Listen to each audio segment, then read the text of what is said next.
compètent.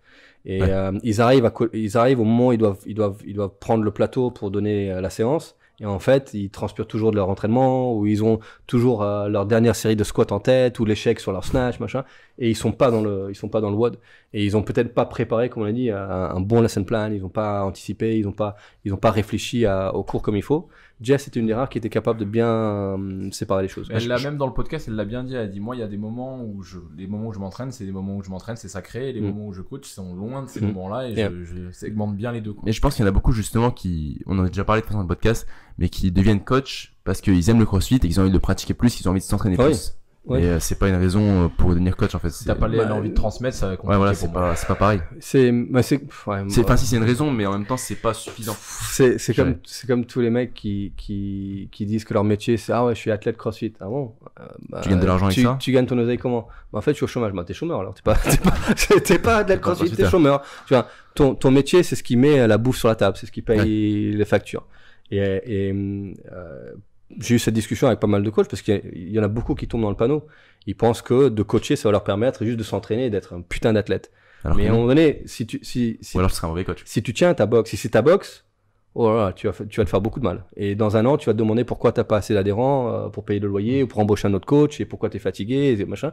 Et si c'est pas ta boxe, mais c'est la boxe de quelqu'un d'autre, et à un moment donné, ça va partir au clash. Et moi, les seuls coachs avec qui j'ai dû me séparer, depuis quasi, on est presque sur la 9e année maintenant d'avoir des box, c'est des coachs qui ne respectaient pas cette distinction entre ton entraînement et de coacher des gens. Et pour moi, du moment où on se dit coach dans une box de CrossFit, on est tourné vers les autres.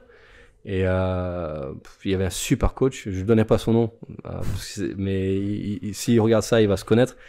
Il a une box aujourd'hui qui est à lui, je suis ravi, c'est un putain de coach, c'est un excellent gars.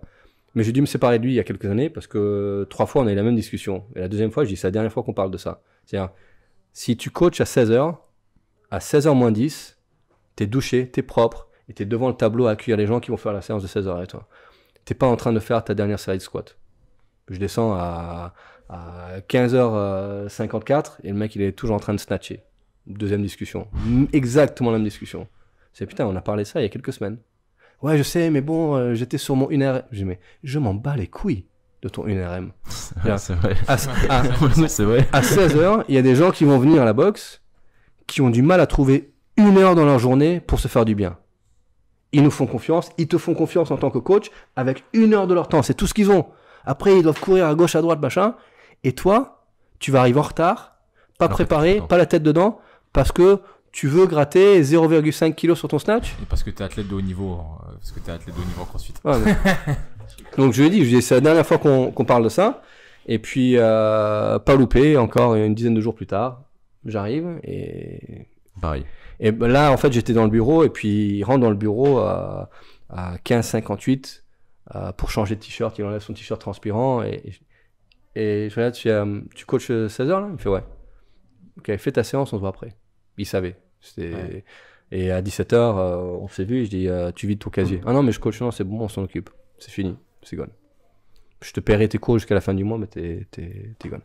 Et il dit mais non, je dis écoute, t'es un bon coach, mais t'as pas compris les priorités. Si t'es coach, t'es coach.